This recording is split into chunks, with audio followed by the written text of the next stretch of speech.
Welcome back, everybody. I'm so glad that everybody's back in the main room. Teachers turn those cameras on. I want to say thank you to our ET staff who was in the breakout room assisting, along with our amazing college mentors, Dylan and Bryce. Bryce is going to stick around because Bryce is actually leading our Q&A and wrap up with Alston and Annie, and they are going to introduce themselves, give you guys a little bit about their background, but then this is going to be your show. So teachers, get those cameras working, get those students ready to share. I see a lot of students ready to roll. So I'm not gonna stop keep talking. I want this to get rolling and I want to see what those students created. So Annie, Alston, and Bryce, take it away. Thank you so much. All right, I'm gonna share my screen again, and we're gonna get it started. All right, there you go, got it. All right, so we can't wait to hear and see what you all have done. Welcome back, everybody. And first, I want to say also thank you to all the ET staff that are making this event possible, right? Students, it's over 4,000, close to 5,000 students all learning 3D printing at one time, all across the country. That's huge, right? So that didn't just happen, but there's a lot of people that made it happen. I just want to thank all of the ET staff that are having a hand in making this happen for us, all right?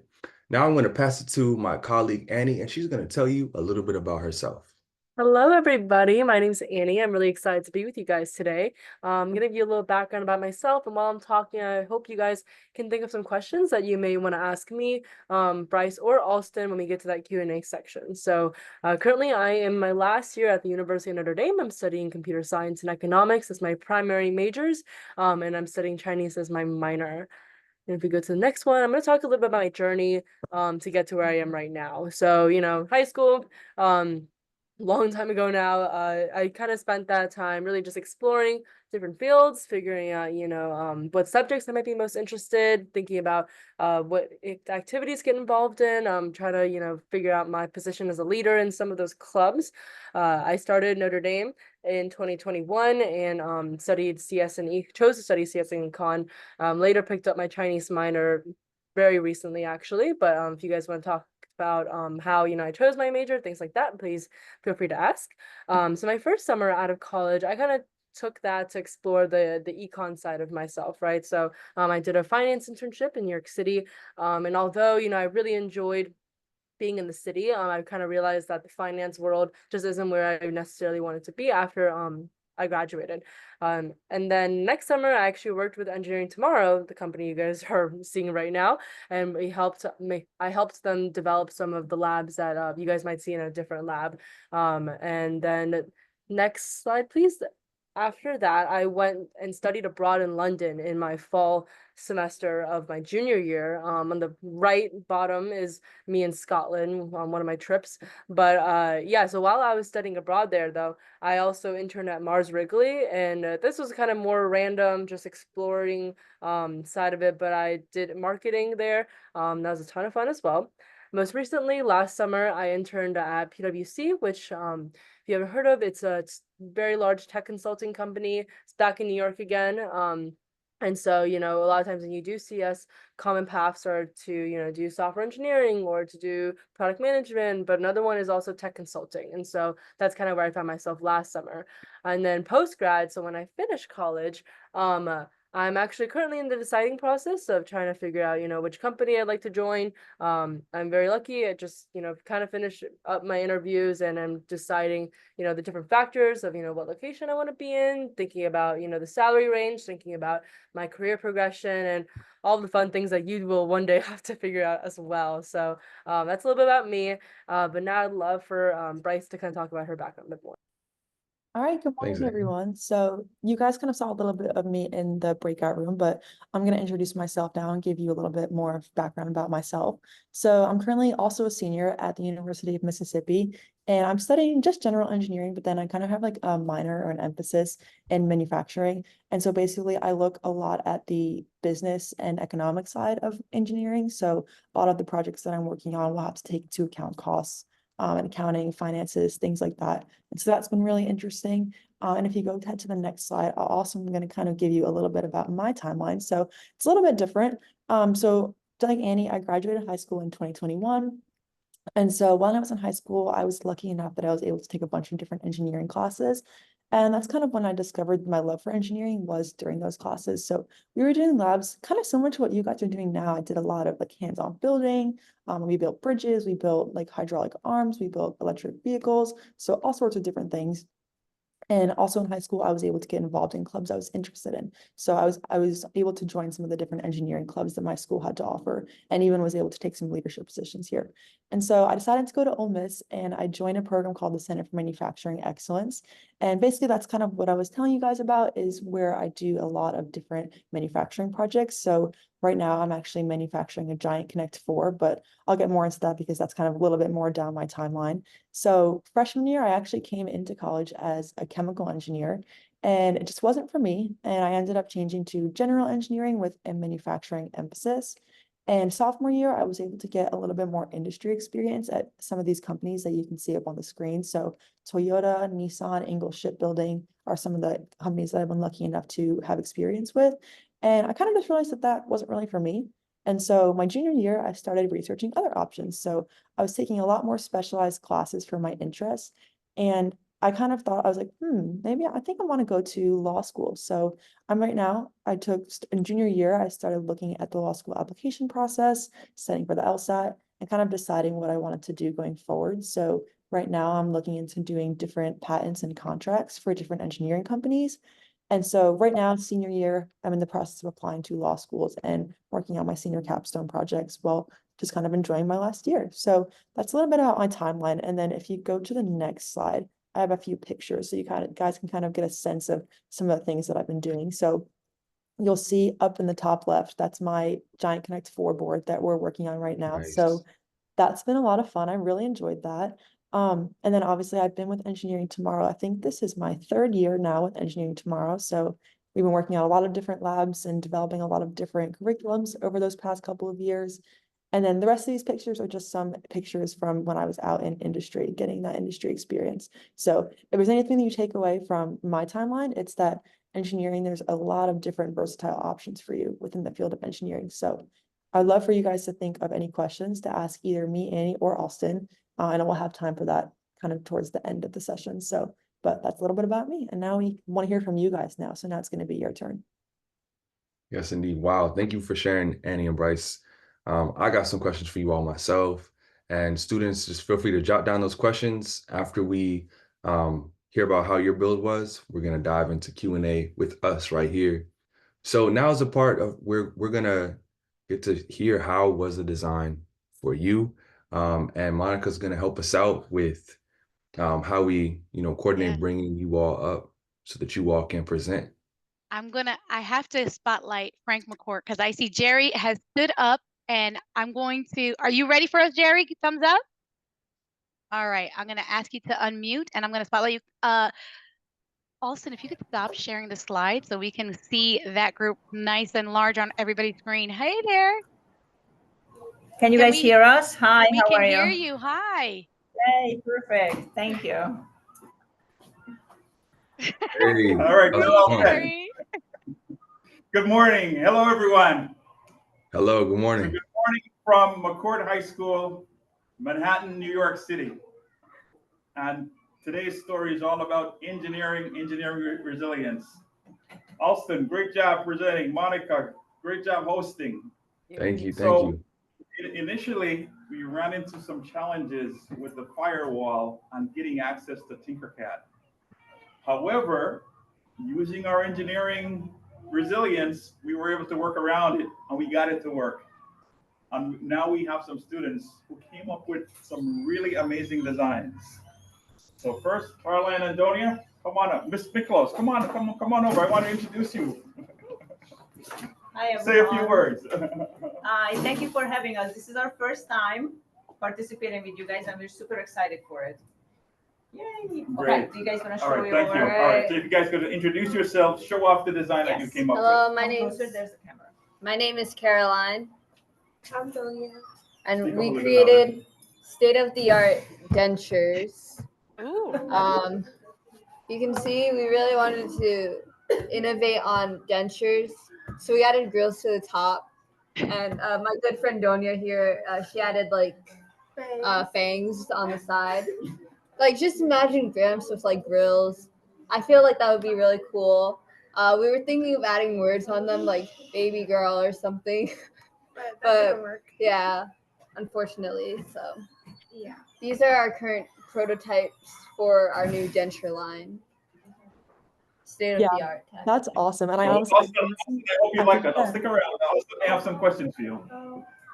I think that you guys could even come up with like a line of dentures, right? So maybe there's like different styles or different sizes or different colors. Like that would be something really cool too. So I love how there's room for innovation there.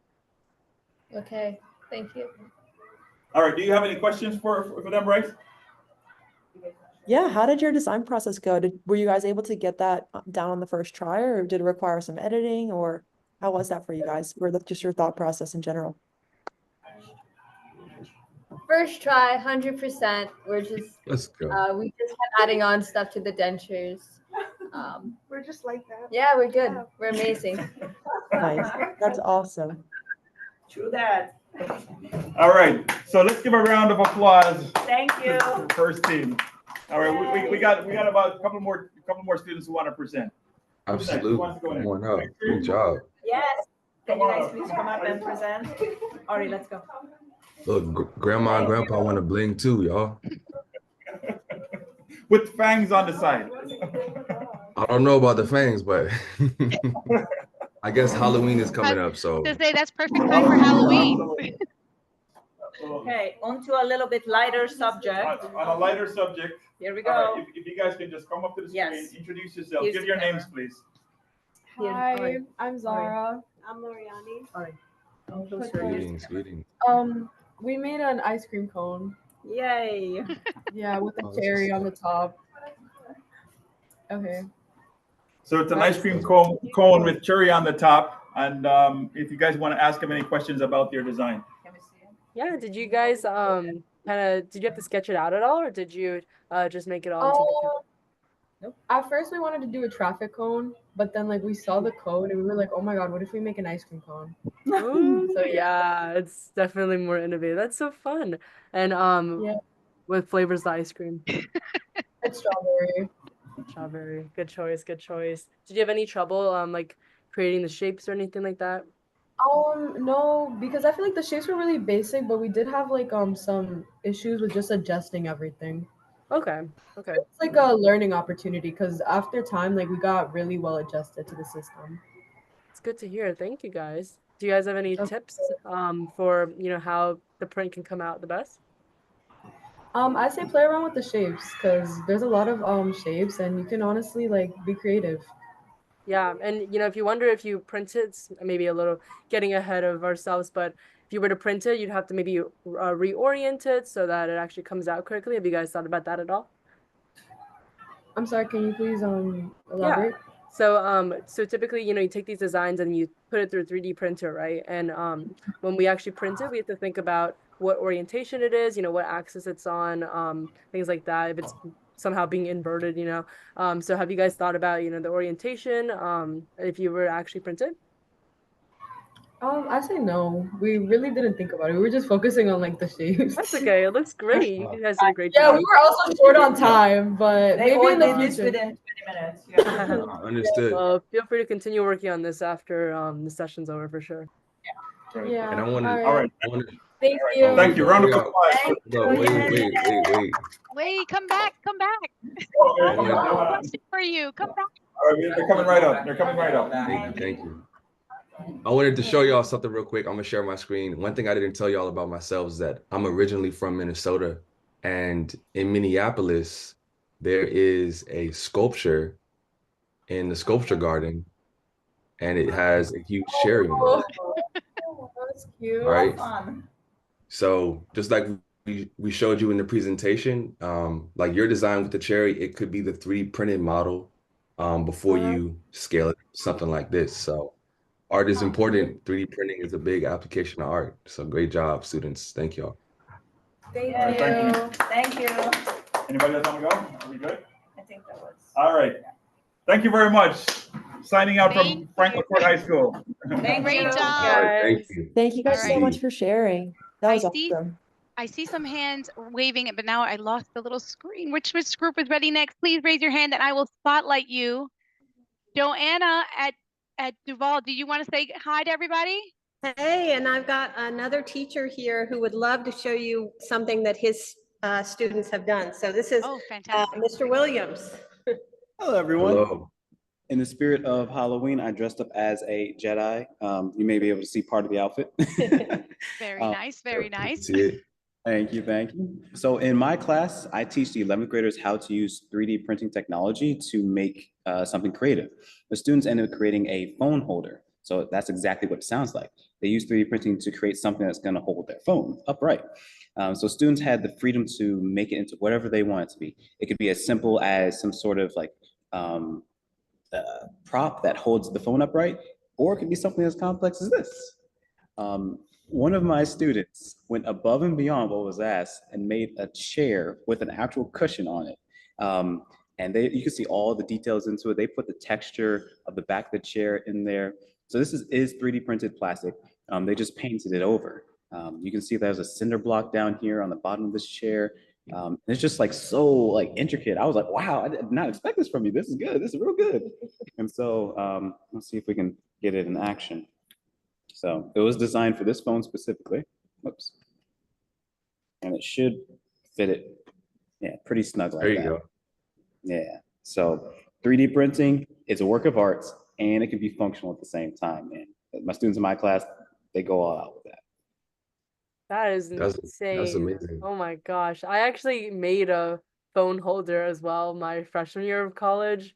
And it was not nearly as cool at all. Oh my gosh. I'm in shock. That's incredible. Your students are amazing.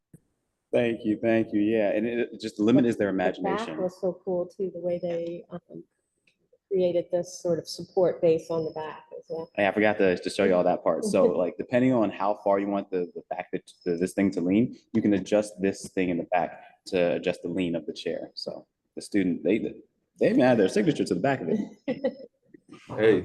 Wow, that is great. I love the creativity. I feel like that's one of my favorite parts about 3D printing. My favorite parts about this lab in general is, and this goes for everyone, there's so much room to be creative. So I'm so glad that you shared that. Your students are amazing, and that's very cool. Yeah, thank you. Give me the opportunity. I'm sure phones would like to sit in there, but I'd like to sit in that seat myself, you know? Yeah. Yeah. Good job. Fantastic job. Thank you, Joanna. Thank you. All right. I have South Dade with their hand up. I am going to spotlight them. Can you guys unmute so we can hear you? Hello. Hi. Hi, my name's Sean Waring from South Dade Senior High School. This is some of my students from my robotics team and engineering magnet. So they have a couple of ideas. I put it there in the chat. They were talking about different ways to hold keys and some other things. So a couple of them show their designs that they came up with. All right. Raul, you can good. All right, here we go. This will be Raul. Hello, I'm one of the students. I made a key holder. So right here, it's the clips for the keys you can hang up on there. Okay. And right here's the clips. Here's like a little holder, so the keys, if they fall off the wall, they won't, like, all the keys won't fall off. They have like a little holder. And in the back of it, I even put the holes for the screws to go in, so it has like a little placement there on the wall. Wow, that's very cool. It's nice that you thought through, like, you know, if the keys fall and like how to actually put it on the wall. I think if I, you know, was a high school student making that, I would just think, you know, just make the hooks and put it on the wall and that's enough. But it's very intuitive that you went through that. Did you go through like multiple designs and kind of come up with that at the end, or did you? Kind of. I was debating on whether to make these like on the bottom or top, but I decided in the middle would be better. Okay. Also, I'm not sure if I'm gonna add anything on top or bottom. I just didn't know what to put there. Okay. Right on. I probably have like like right next to it. I can also put like two little holders. So if you have like a key card, like a card or anything for like your door. Yeah, I feel like a lot of, especially apartment buildings, they might not need keys. Now everyone has either like a tap thingy or like a little toggle thing. So very cool. You guys have any other questions, Austin or Bryce? Yeah, I got a question for you, Raul. What do you want to do after high school? And great job. Probably going to like the engineering path or something. Either that or paramedic. I don't think paramedic though, because I haven't had the time to do it. No, it sounds good. All Sounds right. good. You would be great in either one that you choose, man. All the best. Okay, Thank you for showing. All right, next up I have Moises. He's got an idea. What is it that you created again? I created a card holder. It's a card holder, like for credit cards and stuff. Hi, my name is Moises. Hey, I created a card holder. It sticks on the back of your phone so that you don't have to carry any wallet or any sort of that. So I put like these little, I forgot how to explain it. Oh, Just little standoffs to hold it so the cards don't slide out through the back. okay. It just sticks onto the back of the phone so you can hold your gift cards, anything, cards, ID, anything like that. Because I don't really carry my wallet, so I find it very useful to have something like this. Rotate it around so I can see the pieces. There you Yeah, I will That's say awesome. I used to have one of those on the back of my phone, and I always found that it was so useful because when you were like running out of the house, I'd never grab my wallet or like I don't have pockets to put like wallets and stuff in, and so I love my little phone wallet. I use it all the time, so I think that's a really great design. So is that your kind of initial idea, or did you have to kind of go through and modify it as you were building? As I went through, it was just really the top and the bottom, but as I went through, I had more ideas to put, like the little standoffs that came afterwards. And then I added these little guards to the side so that the card just won't slide out anywhere from. So yeah, as I went through, I just kept going and going with ideas. That's awesome. I really like how you were able to modify that to keep up with new ideas. So great job. Do you have any other questions for us? No, I don't. Thank you. Do you guys have any questions? I was just gonna ask, do you have a card holder on your own phone? Yeah, I do actually. Do you have any complaints with it? No, other than like, I guess the only complaint I have is that that it is supposed to hold the phone as well. It has this little clip on the back, Nice. but it's supposed to lock in place so it doesn't slide. But the clip broke because it's plastic, so it just goes back and forth. That's the only complaint, really. Very cool. Yeah, I often find that like it's the little complaints that we have in our life that drives the design. But very cool. Good job. Thank you. Great job. Thank you for sharing. All right, thank you very much from South Dade High School. South Dade, great job, everybody. Fantastic job. Go Buccaneers. I have a group from Archimedes that wants to share, but I think let's see if they got their audio figured out because I think they were having a little audio issue. Is this the right one to spotlight? Yes. All right. Fantastic. Well, Archimedes, let's see what you got.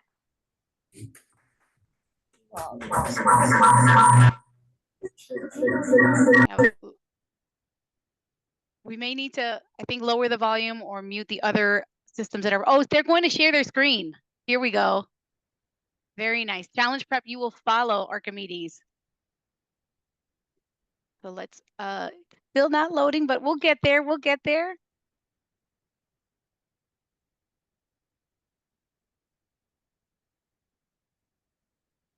And are we able to unmute yet or not yet? Ooh. Look at these designs, guys. Oh, wow. We have a bunch of different things here. Fantastic. I wish we could hear you so we could ask you some questions and chat with your students. Let's see if we got the audio figured out just yet. Oh, you're on mute. How about now? Can you Good. hear? We can hear you and there's no feedback. Oh, wow. Awesome. All right. Fantastic. Go ahead. So let me show you. Good afternoon, by the way, everyone. Good afternoon. Welcome. So this is one of the designs. After when we meet her, we cannot. Never a dull moment, right? Yeah. All right. So this is what you guys are. Yeah. So this is one of our designs. That's water coaster design, the Twilight. I think they did awesome job. I'm looking forward to print this out. Is the student there so they can come and chat with us about this design? Whose creation is this? Come on up. Afnan. Thank you. Sorry to call you up, but I appreciate you coming on up. Hello, I am Afnan, and this is my design. It's a water bottle coaster. and it looks bigger than it is, but it's actually just a small like thing to like hold it back from falling. And it was inspired by Twilight Sparkle. She's my role model. It took me like 30 minutes to make because I had to like make the stars and I had to make it similar to her like cue mark. So yeah. I just looked up Twilight Sparkle and I realized it's from My Little Pony. Very cute, and yeah, you got the color spot on. Very great.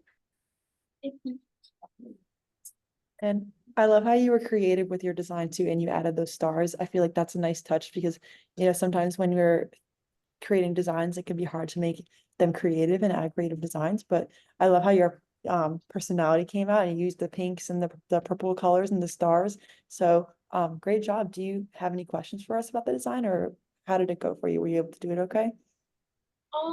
Yeah, yeah. I think if I have more time, like I can definitely improve on it.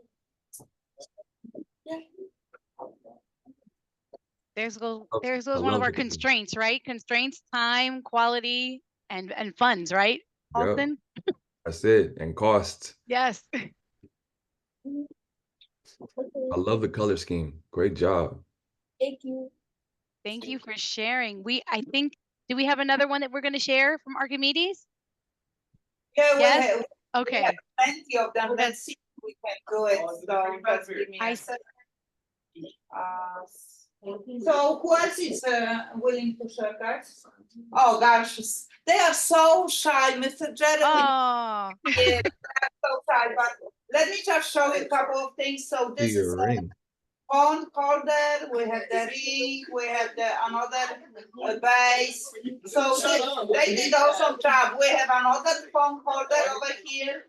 Okay. So they were very creative and they did a really good job. So Fantastic job, Archimedes, as always. Right. Thank you. All right, thank you. And I am going now to Challenge Prep because they are ready.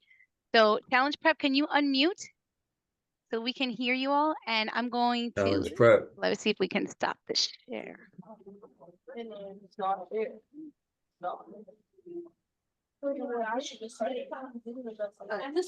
All right. We can hear you. Hello. Hey, Challenge Prep. Okay, so the problem that I had was that my table's track is off, and so my desk kept coming apart. So my original track has like the wheels. It's the wheel track, but I thought like if I can modify the wheel track to where like I can get the wheel to be free and I can use a squiggle track, then my table can stay like together. So that's the design. Yeah, I definitely think that looks great. And I know that part of the engineering design process, and we haven't really talked about this too much, is going to be trial and error. And so more often than not, your first design is probably not going to, you know, be the one that you use as your final, or it's not going to work as well as you want it to. So I really love that you are kind of thinking about ways that you could change and modify your design. And we would love to see once you if you have a chance to do that, we would love to see how it goes. But do you have any questions for us about the design? I just like I wonder if like genuinely if it will actually work. This is just I thought that it would work, but do you think that it would work? Yeah, I mean, it looks great to me. I think the only way to know if it's going to work or not is to test it, like a physical copy of the design, and then you kind of go from there. But Austin, do you have any other feedback for her on that, for them on that? Absolutely. Whether or not this design works, we believe in you because you're a problem solver and you're an innovator, right? So I say test it out, see if it does. If not, we know just based on what you showed us here that you have what it takes to make something that does. So great job, like really. Thank you. Absolutely. Fantastic. Is there another Yes, student from let's give that Challenge student a Prep? round of applause. Yeah. Yes. Fantastic work. Is there another group from Challenge Prep that would like to share or no? All right, we're going to move on. I have Great the job. next group from Heather Kubi King's High School, Mountain High School. We're going to spotlight you. Can you guys unmute Hi. Thank you for your Hey, how's it patience. going? Good job, guys, being persistent. Thank you. So we're Kings Mountain High School here in North Carolina, and we'll show you our designs. We actually use SolidWorks for ours. Okay. And here is one of our students designed a bowl. Very nice. Nice. Here and Soup. Love it. and then show them the and then this right here is it's actually this drafting table right here. Okay. And we basically just reverse engineered it. Zoom in on it into just into SolidWorks. There we go. That's very impressive. I mean, I didn't learn SolidWorks until my freshman year of college, so you guys are definitely ahead of the game and pretty advanced, I'd say. It's very impressive. Yeah, good job, guys. Thank you. Do any of your students have any questions about the design process or any questions for us about anything? No. I do have some questions. What in wait, that's for the end, right? You can ask him. All right. No, you can ask us now. Go ahead, ask us. Oh, okay. What inspired y'all to be engineers? Great question. Yeah. I'll go first. Go I ahead. did programs like you're doing now when I was in middle and high school. So that's how I knew that engineering existed. And then when I got to college, I knew I wanted to go into a field that would allow me to financially support myself by making a good amount of money. And those are the two factors. And the last thing that factored in was I wanted to do something where I could use my personality to influence, what I was creating. And I felt like engineering gave me those three things. That's why I did it. Yeah. I have a question. So I'm in calculus right now. How much of calculus do you use as an engineer? I How would important is say that? that you said you're taking Cal 4 right now? I'm in AP Calc. Okay, so a lot of the AP Calc concepts that I learned, you kind of like build upon in college. So we learned a lot. I was in AP Calc AB in high school. I took that my senior year. And then my freshman and sophomore year, I took 3 other calculus classes and you kind of built on that.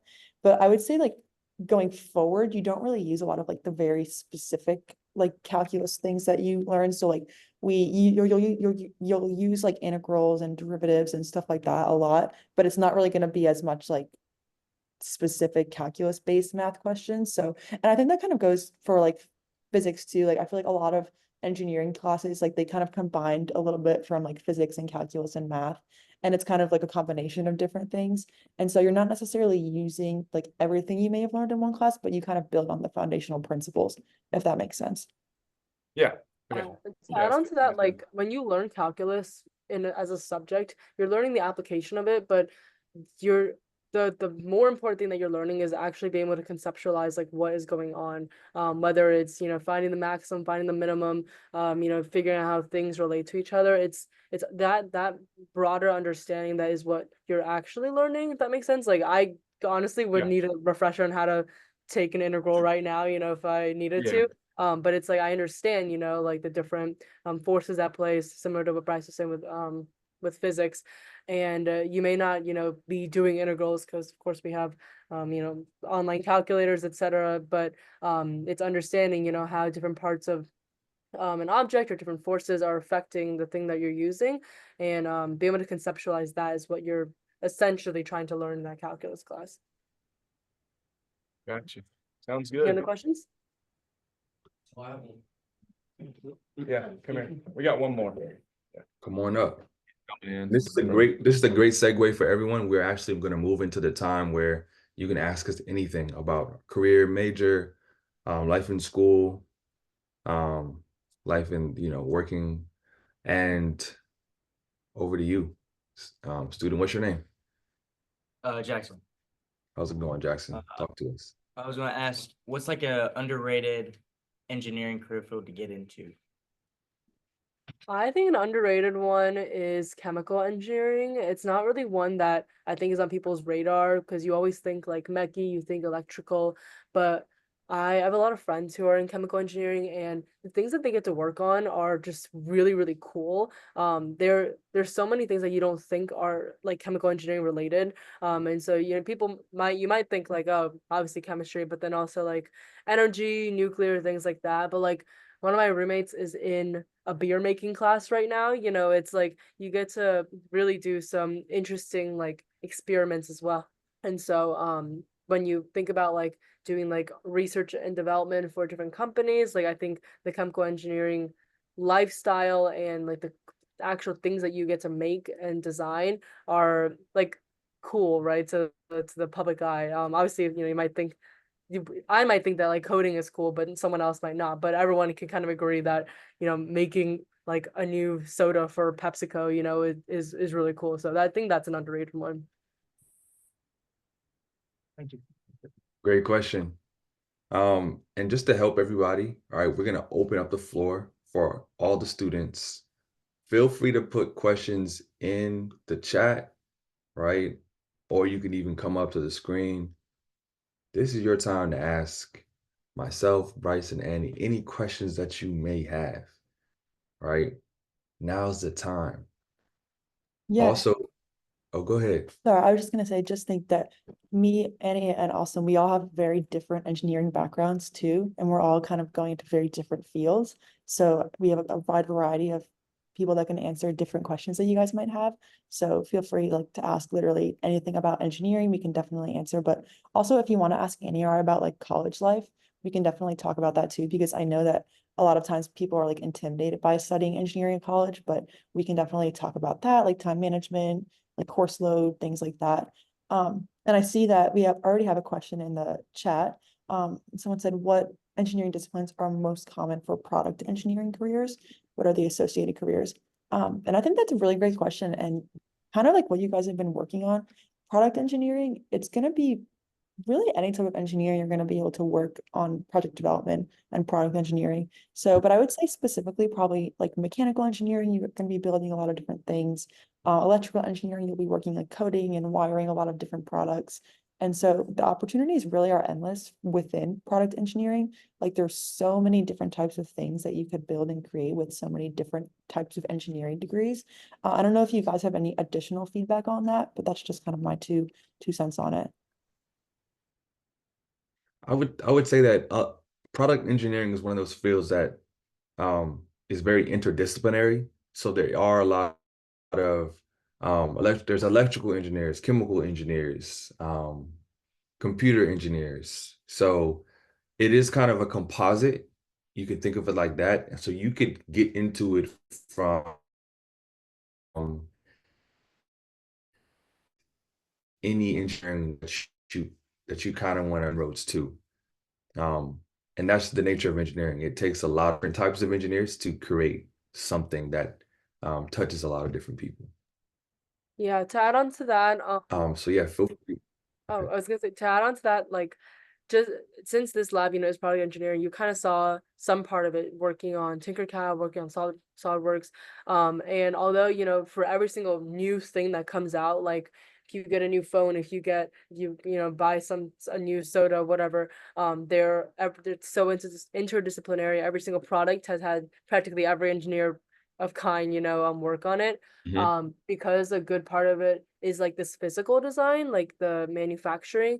You're probably seeing more mechanical engineers, more electrical engineers on those fields. So if you enjoyed like something like doing SolidWorks, I in computer science never use SolidWorks except for like my intro class. So if that's something you really enjoy, then maybe like doing mechanical engineering be better fit, just because you can actually see like the physical thing that you're working on. So those are some things to consider. But if you don't like SolidWorks, but you still like the idea of engineering a product, that's not the only route you have to take.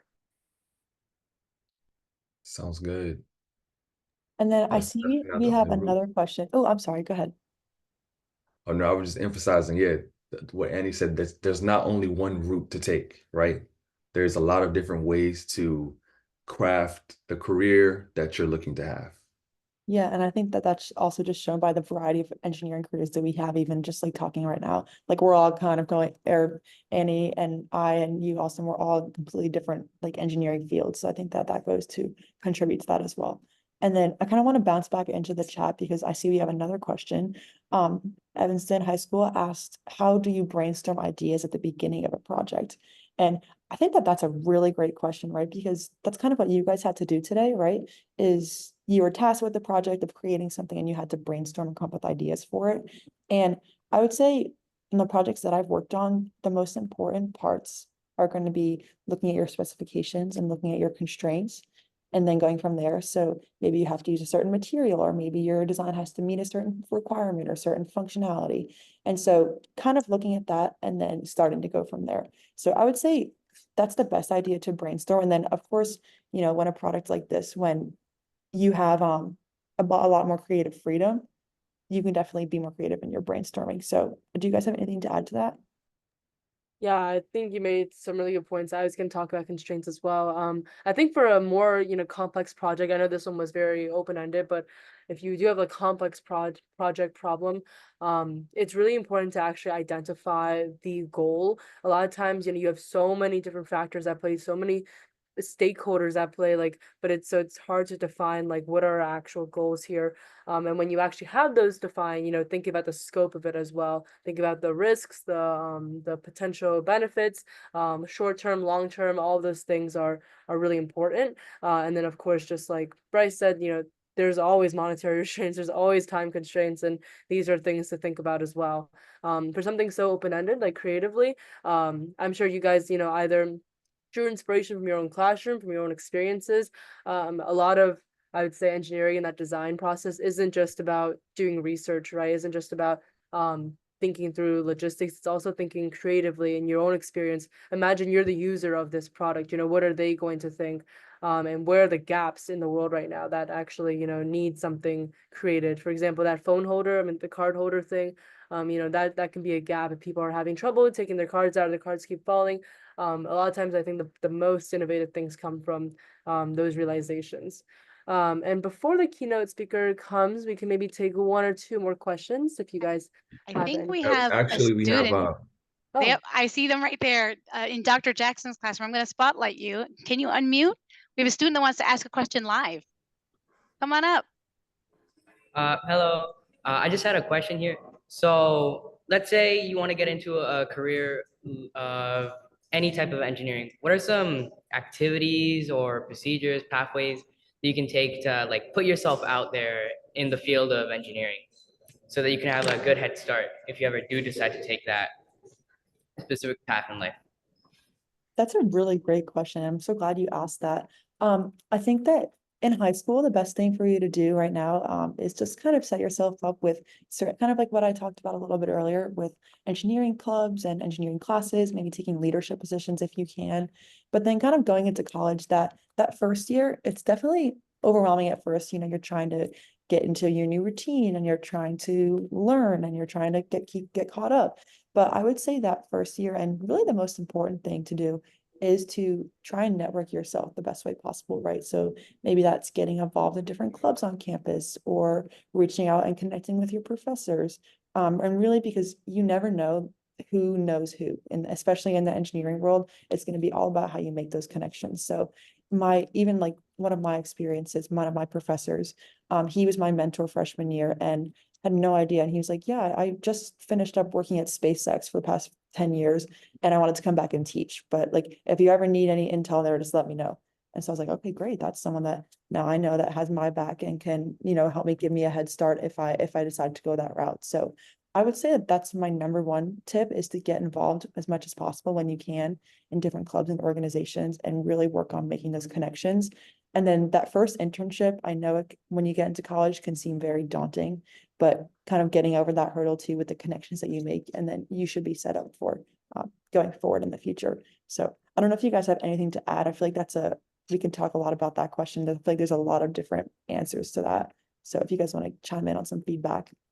Yeah, real quick before keynote speaker starts, I was just gonna add, like, A lot of those things are really important in college. I think in high school, the best thing you can do to set yourself up, which I know you guys a lot of you are in, is number one, if you guys have engineering courses, like take those. It's honestly pretty rare for schools to have them. So I know some of you guys said you were in engineering class. That's already a step up right there. Things that you can talk about in your college application essays and your activities, projects, etc. And then the other thing, and if you don't have them, right, there's different engineering clubs like robotics, like maybe like some sort of coding club. Those are honestly the easiest ways to get your step in. You'll learn a lot of hard skills that are important. So things like MATLAB, things like SolidWorks, Python, etc. Those are going to help you stand out. And then finally, you know, like look at extra opportunities at your school or in your city, right? Or even online, just to get your foot in the door. Oh, and then finally also, because you have to take a lot of those introductory classes, someone asked about calculus, someone asked about physics, you know, take those in high school if you can. If you can test out of like calculus for college, that is like game changer. I got to do that and it was like amazing, you know, and I think it's much harder in college, honestly. So if you can do that in high school for physics, for chemistry, for any of those, that's gonna make your life so nice. And even if you don't test out or you can't test out for some reason, just having even the knowledge. I know people who tested out and then still retook Calc 1, you know, in college because it's an easy A since they already know the info. So I would say do that. But thank you guys so much. And now we're gonna get it moving. Thank you all so much. This has been an amazing Q&A session. Great questions, everybody.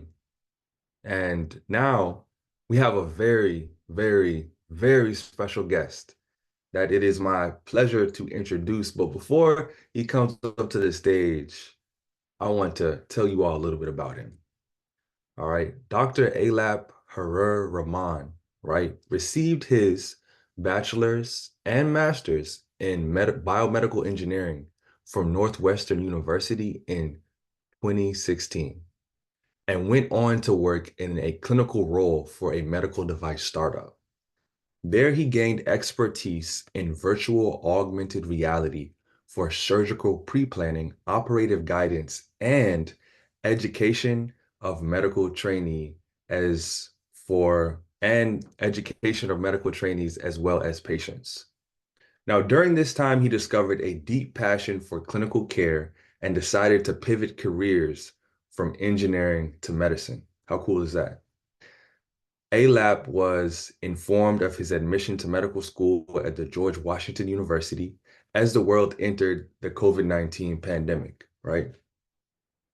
In medical school, he displayed an enduring interest in research, primarily focusing on surgical education using extended reality technologies. His current application, he is currently applying for further training in general surgery. So I'm sure you all, as well as myself, are extremely excited to hear about his career path and trajectory. And as he speaks, I want you all to jot down some questions that you can ask him afterward, because we are going to have a Q&A section right afterward. So with that being said, Dr. Alap, it's all on you. Thank you so much for joining us today. Great. Thank you so much for the introduction. Can everyone hear me? Okay, great. Let me share my screen. Okay, go to slideshow. Okay, everyone seeing what I'm seeing? Let me We have some gray boxes showing. Sure. All good now?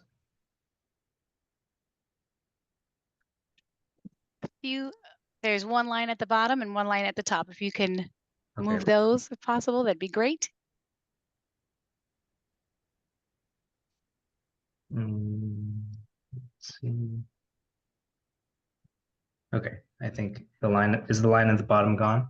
It's much smaller, but it's still there. But it's visible. I think we can move on with just the way it is right now. Okay. Yeah. We'll manage. Yes. Well, thank you again for the introduction, Allison, and really excited to talk to everyone today, especially the students. I know it can be very daunting to be a student in high school and worrying about your career ahead. But it all kind of falls into place. It may sound like I've done a lot in my short 32 years, but really things kind of fall into place as you apply yourself and keep thinking about the future. So with that being said, I would like to start and kind of talk about how I included a product engineering mindset in my career and continue to do so as a new doctor and surgeon in training. So where did this all begin? With a blank slate, as we all are in childhood, I was interested in Legos, building things, art, Star Wars, video games, which I'm sure a lot of you listening have similar interests in. And I was obsessed with dinosaurs. This is me with a Triceratops as a kid, drawing and kind of using artistic creativity with maybe some early engineering aptitude. I created a little T-Rex out of a cardboard box and would wear that around at home. So I think all of these early childhood experiences really shaped who I was and gave me that idea that with putting together objects in 3D space, you can create a lot of different things that maybe didn't exist before. And the imagination can really fuel that and be endless. Moving on to high school, I was involved in Science Olympiad or science team at my high school, and that really I think helped me realized that engineering and product development is really a team sport. That was also kind of reinforced by my participation in the swim team at my high school, which, although is an individual sport, the camaraderie and support I got from my team really shaped how I approach team activities. And then I did some research in biomedical labs at the time. I coming from that childhood love for dinosaurs, I knew I liked biology and science in some ways, so I tried my hand at laboratory research. Um, didn't quite stick, but it was something that I think again opened the way to future possibilities. Then where did I go from here? In high school, I knew I liked math and science. I had a lot of other interests, but those kind of stuck out to me. So I ended up applying for mostly engineering colleges. Ended up going to Northwestern, as was said in my introduction. Got into the biomedical engineering program, and there I was fortunate enough to not only study biomedical engineering, but also take part in the Siegel Design Institute engineering design program, which was really focused on product engineering and development, and with a big focus on human-centered design. So that means designing products and tools that are intuitive and easy to use by the end user, as opposed to just designing something purely based on specifications. So not only take the design and engineering specifications into account, but also who is using it, how they'll use it in the day-to-day, and how that influences the design. And all of these being up to this point, I was just, I think, kind of chugging through school, learning as much as I could. I did try to have fun along the way. I got involved in dance and a Brazilian martial art called capoeira, and I believe that these artistic expressions kind of helped me stay centered throughout both high school and college and gave me a way to explore my creativity outside of engineering. At the end of college, I got my degree, or degrees, so to speak. I graduated with a bachelor's and master's. But then the question was, now what? Um, Biomedical engineering is a very broad field. And at the time of graduation, I wasn't really sure what I wanted to do with that degree. I ended up being fortunate enough to stumble into a startup called Surgical Theater. And at Surgical Theater, it was a startup that took CT scans and MRI scans, which are two-dimensional images of cross-sectional images of the human body that are used in medical diagnosis of conditions or treatment plans. And we would take those two-dimensional scans and turn them into a three-dimensional image on the computer, and then allow surgeons or patients to use a virtual reality headset to experience that anatomy that prior could only really be seen in two dimensions, but to experience it in full 3D. And this was really my first dive into 3D reconstruction, CAD, and 3D tools on multiple platforms. And I really dove in feet first, or maybe head first even, from this image you can see. And not only explored it in my work, but also at home. I had a couple headsets that I would play around with and explore all the new applications that were coming out with virtual and augmented reality. So here's a couple pictures of how the device was used. So on the left, you can see an empty operating room, and that blue screen in the corner, that was the surgical theater device. I would bring it in the room, and as you can see on the top right, during the surgery, we would have not only the MRI and CT images available for the surgeon to kind of rehearse and review before the surgery, but at the bottom screen, you can see zoomed in, we would have a 3D reconstruction of what the MRI and CT scans were showing. And this was used a lot for neurosurgeons to be able to really guide and see where they're going. In neurosurgery, once you make the first few cuts and get past the skull, a lot of times it sounds scary, but it's easy to lose your way and not be able to see exactly what structures you're next to. And because it's so critical operating on the brain, the surgeons I worked with found it very, very helpful to have this 3D reconstruction nearby. So my job at surgical theater was to take the raw images, the MRI or CT scans, and you can see kind of an example of those black and white 2D images on the bottom right. And I would talk to the surgeon, learn about what their design requirements, so to speak, were for the 3D reconstruction, what structures they wanted to see, what was important to them in the surgery. And I would use the software that surgical theater had created to create this tailor-made, patient-specific 3D model. And that really helped the surgeons I worked with pre-plan and rehearse prior to the procedure. It helped guide them during the surgery. And then afterwards, and even before the surgery, we would actually show these 3D renderings to the patient and their family. And we did some studies that showed that it improved patient satisfaction a lot. So a lot of people felt a lot more comfortable with their care, especially when they're getting pretty big surgeries. So we found that it not only helped with making the operation safer, but also making people feel more taken care of.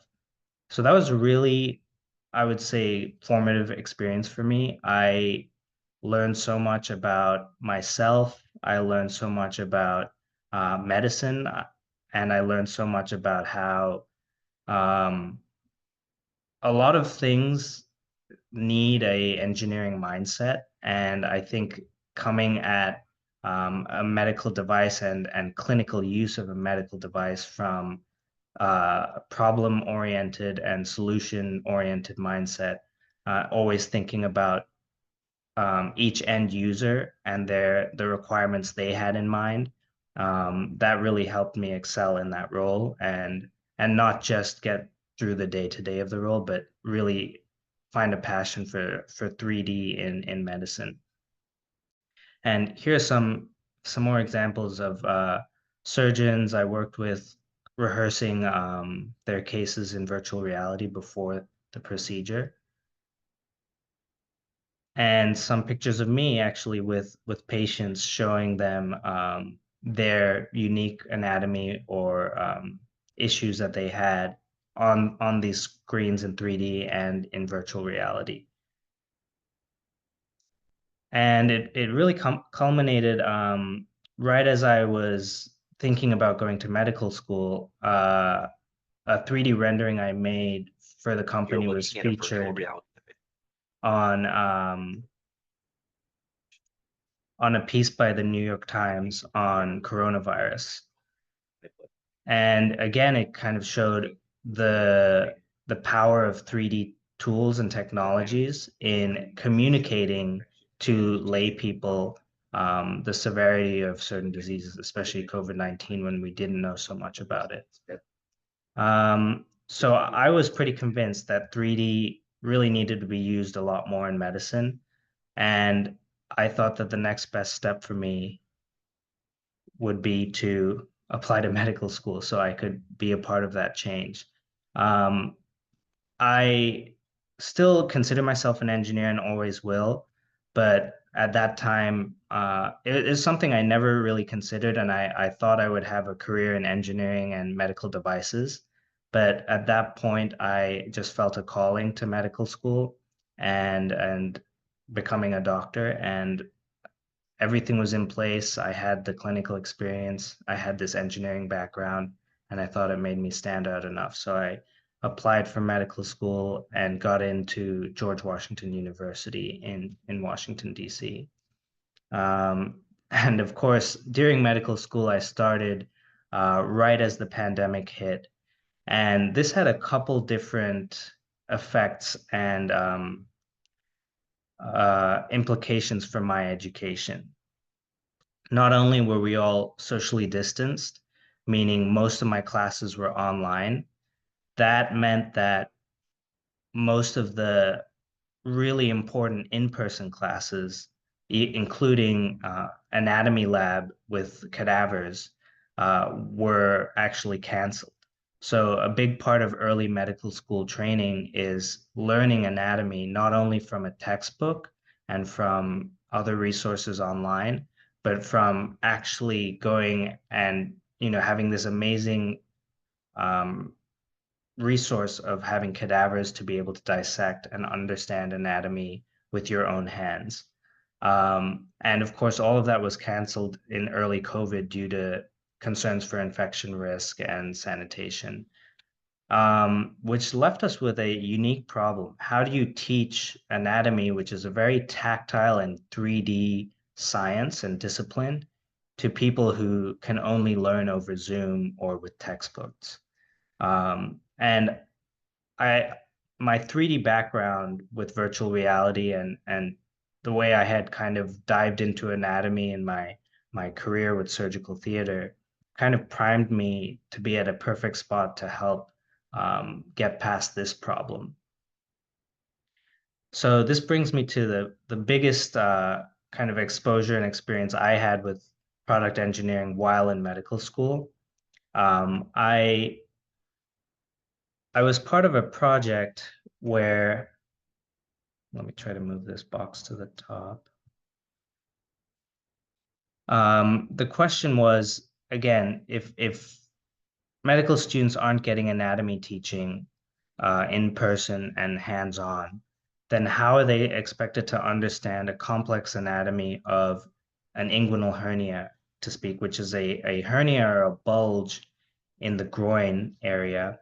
How are they supposed to understand that anatomy and then be able to treat it appropriately when they're later on in their medical school career, when they're actually working with surgeons to treat this disease? The anatomy is quite complex. It's a very three-dimensional region, and multiple muscle structures are involved, with a portion of tissue bulging through some of these structures. And it's a very complex thing to understand just from textbook images. And then when you finally get to shadow surgeons in the later years of medical school, they're asking you very direct and very aggressive questions about whether or not you know the anatomy. But in front of you on the surgery table, it often looks like this, which is very hard to understand if you don't have a really good understanding of the 3D anatomy in your head. And we realized that there was me and some my fellow med students who were involved in this project, we realized that there was basically a need, a design need and an engineering need to fix this gap in knowledge. So how do we get students who have not had that physical hands-on anatomy, how do we get them to understand this very complex 3D structure and be able to comfortably assist and learn about this surgical procedure to fix a groin hernia without, again, hands-on instruction. So here's another picture on the left of kind of the anatomy involved in a groin hernia. And on the right, we have a CT scan, which is showing the abdomen and pelvis. Now, with my prior background at surgical theater, we can turn the CT scan from something that looks two-dimensional and takes either many years of training to understand what it's showing, or a radiologist to tell you what it's showing. So we can go from that image to this, which if you look at the image on the right now and the one on the left, you can see that there are some structures that at least immediately are more familiar. They look more like each other. So we thought that using 3D technologies and maybe even just 3D reconstruction on a computer, we could help students understand. But then the question again was, is a 3D rendering enough to help students who are eventually going to be assisting surgeons in procedures to fix inguinal hernias? Is 3D rendering on a computer enough for them to be able to fully understand that anatomy and that condition? And the reality is surgery is a very tactile discipline where the use of your hands, the feel of tissue and muscle and bone is very important to treating people surgically. And so we thought it was very important not to just have a 3D model on a computer, but to be able to use additive manufacturing and product engineering, as you all have learned about today, to use 3D printing to actually create a model of the inguinal hernia. So that was what we did with this project. We were lucky enough that our medical school had actually invested in a 3D printer just a few years before we decided to use this project. And it was available to students at the medical school and other health sciences schools for a reduced price. So that really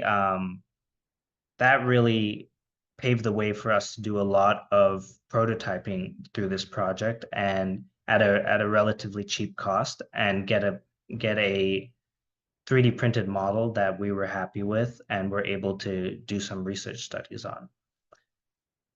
So let me show you what we did. So we started just like you did today in Tinkercad. We took data from the 3D print, from the CT scanner. And with my background at surgical theater, I knew how to take a CT scan, reconstruct it, and turn it into a 3D file format, either a .obj or I think we used .stl file that could then be opened in Tinkercad or a different CAD software. We started with Tinkercad and kind of mocked up a general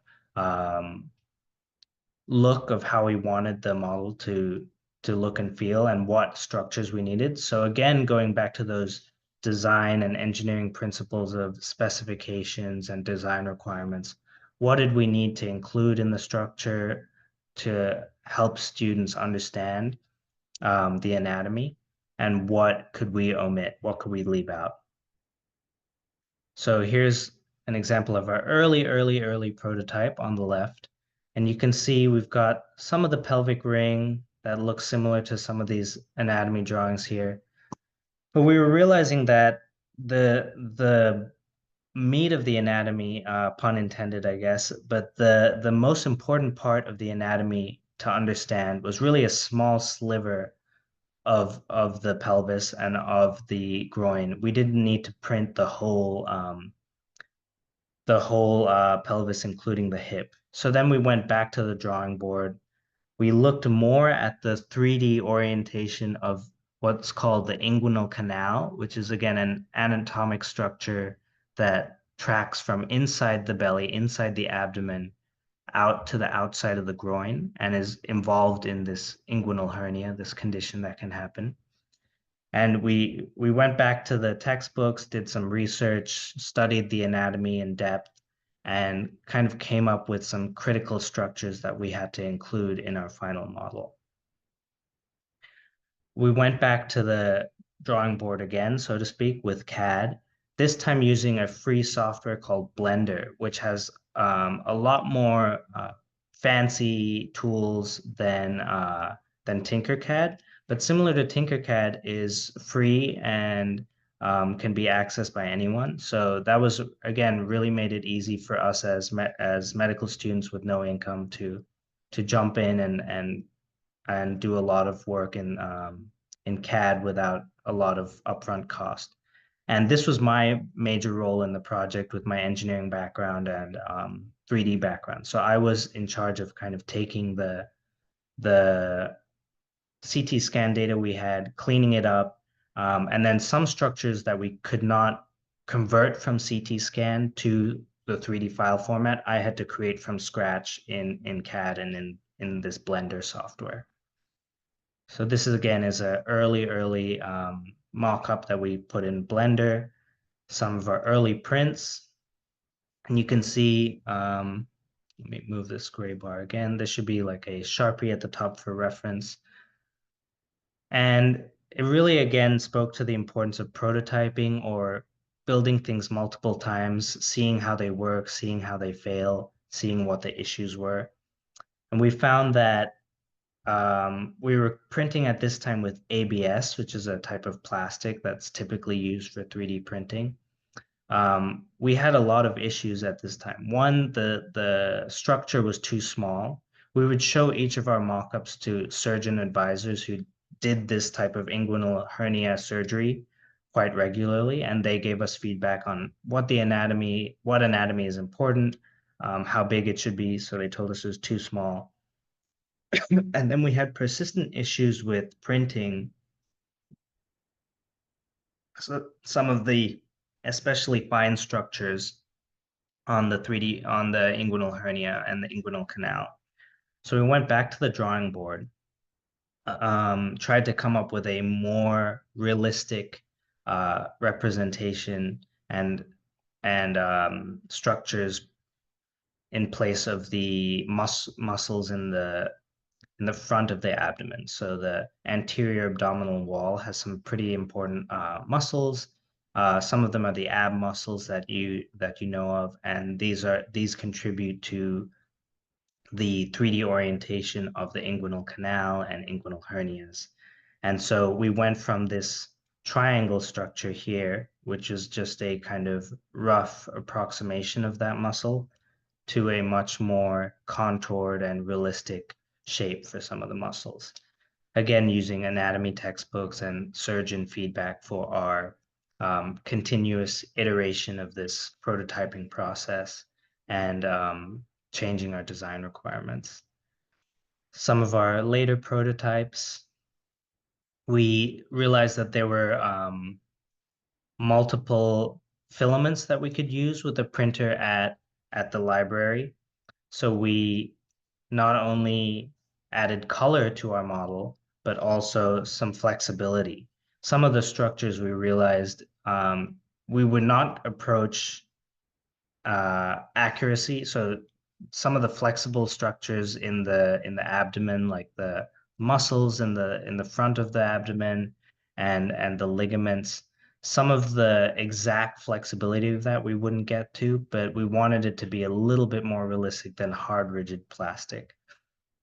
So here are some examples of our early prototypes involving colored prints, and then later using flexible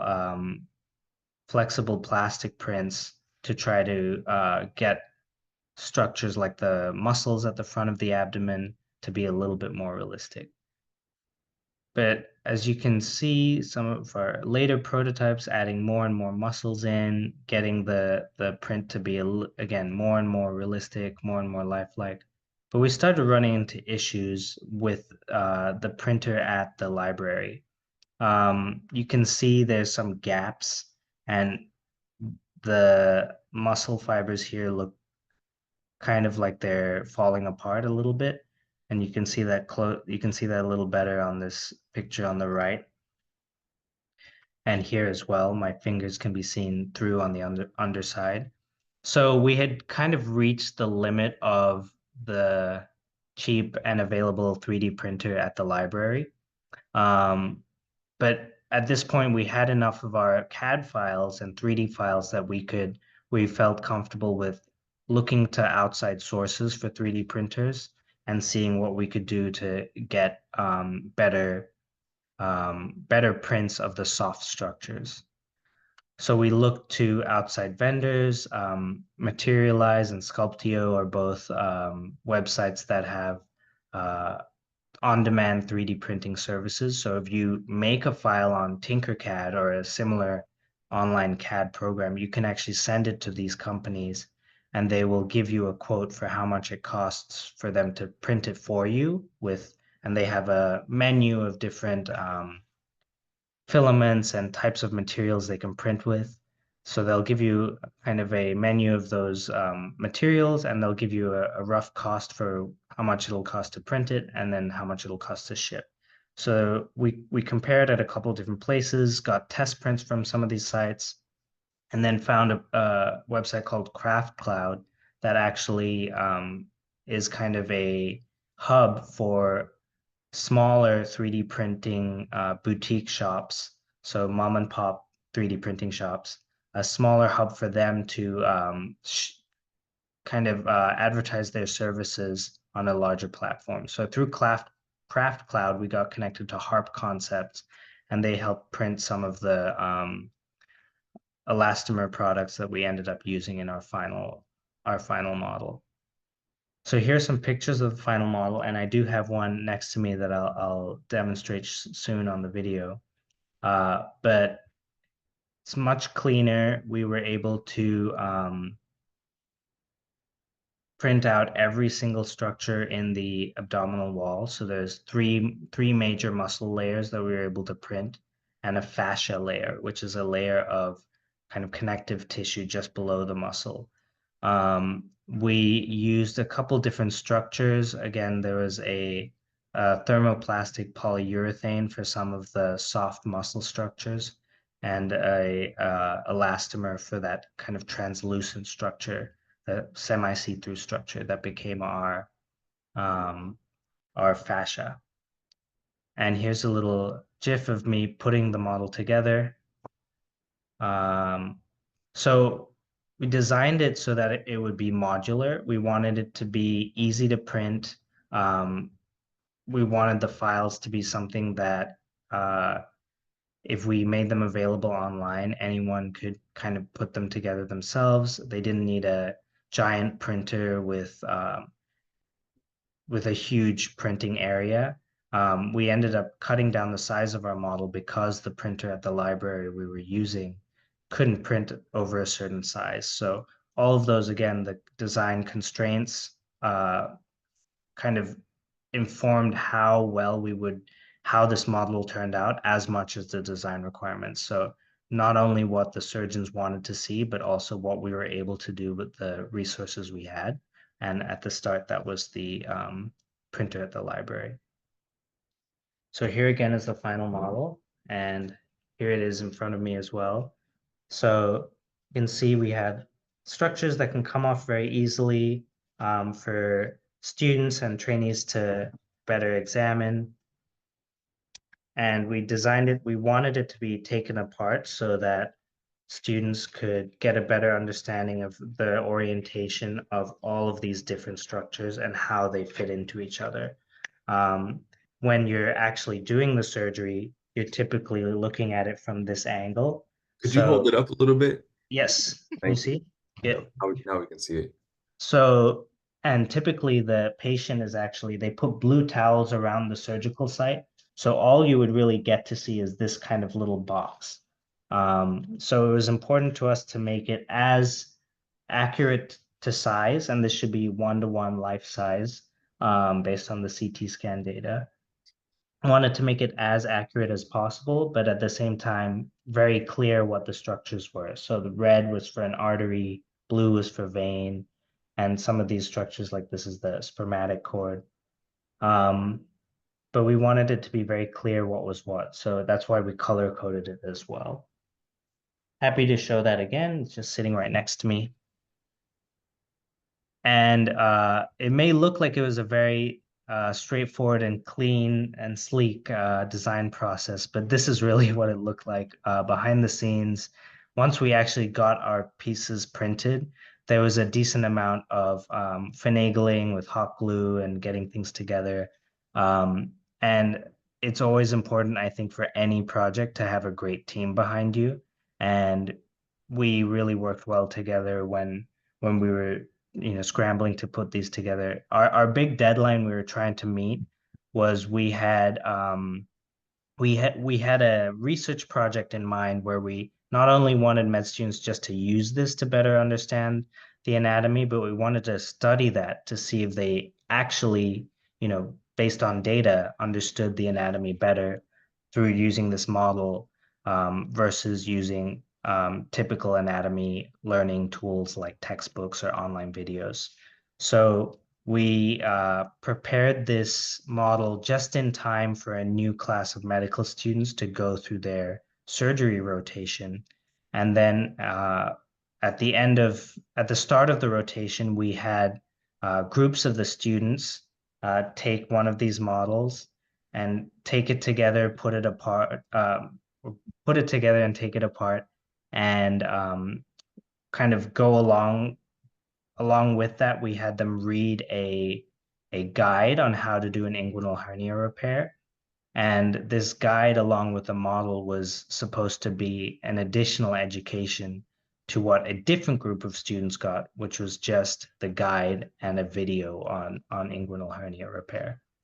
So we were trying to see if adding a model and having students to see if the students who got the model and got to play with the model, if that actually improved their education. And we found that it did, and we presented our results at a couple conferences around the country. And here I am with one of my teammates after finding out that I won a presentation award about this project. And then here at another presentation in Washington, D.C. So it was very rewarding not only to see that students did find that it helped their understanding of this complex area of the body and complex surgery, but that we were able to present it and that people in the medical community thought it was very interesting and very worthwhile to do more. Here's another picture of our presentation. Whoops. And that really was a big, I think, part of my medical journey through medical school. It kind of pulled everything together for me. It was a artistic project where I got to look at drawings of surgeries, understand them myself. It involved my prior 3D background. I had to use some of my artistic skills in creating the 3D files on CAD. And then I learned a lot about the 3D printing, prototyping process, and additive manufacturing. And then I believe all of that really contributed to my not only successful graduation from medical school, but successful acceptance to a general surgery residency program. So I'm now currently in my residency, which is a period after medical school where I'm formally a doctor, but still in training. And I'm training now to be a general surgeon at VCU Health, which is in Richmond, Virginia. One of the reasons I chose VCU Health is they have a 2-year research program for general surgery residents in 3D printing. So it was a great place, I thought, for me that matched my background in engineering and 3D printing and product design with my current interest in medicine and surgery. So in about a year and a half, I'll be finishing up my first 2 clinical years of surgery training and then going off to the lab, the 3D printing lab here, and seeing what I can do with some of this 3D skills I have and new medical knowledge that I'm gaining every day. So that's all I have to say to you all today. I hope you were able to take some away. Would love to take any questions. And I have the model here. I'm happy to go over it again and take it apart for you all. Thank you so much, Dr. Rahman. This was an amazing presentation. Very inspiring for me. I know we're kind of coming close on time, but I just want to have one quick question. What would you say helped you make that jump from engineering to medical school? Like, were you afraid to pivot like that? Yeah, it was really scary to pivot. I think there's some security and in just having a career, even though I didn't know exactly what I would do with my engineering career. I knew, okay, I have this background. I know I can keep applying for engineering jobs and hopefully get something. And it took a lot of work to pivot. I think what made me pivot is as much as I loved engineering and thinking about problems, I just fell in love with being in the hospital. And I don't think I would have found that passion if I hadn't kind of put all into this engineering role that in the hospital. So my advice for students is the students listening is no matter what you're doing, if you give 100% to everything, you'll find something that makes you want to give 200%, and then that's the thing you should really, really focus on. But if you try your hardest in everything, you'll keep doors open everywhere you go, and opportunity will always be there to kind of find your path. I think everyone has their own path, but you have to just keep trying and you'll find it on your own, and just follow your heart, really. So Thank you so much. Thank you so much. We really appreciate your time. Thank you for sharing and inspiring us. And we are coming to the close of our engineering session today. I'm going to pass it to Monica. Well, I have to say thank you so much to Dr. Rahman for being here today and leading such an amazing session. There's amazing things that can be done with 3D printers. Just fantastic. I want to say thank you to Alston and to all of our ET staff engineers who are live in schools today. And of course, our ET staff who's here on Zoom with us. I want to say thank you to the amazing teachers who helped coordinate this and make this happen today for their students. And just a reminder that Engineering Tomorrow will print your 3D prints. The instructions will be shared today when the recording is shared. So please do not hesitate to share those STL files. Can't wait to see what your students created. I have a feeling my staff is ready to put in our exit tickets because everybody has a little bit of homework. Teachers and students, we would love to hear your feedback on today as well. So please complete those exit tickets. And I just want to finish off by saying that I hope today we sparked your curiosity and we fueled your dedication, as Alston said today,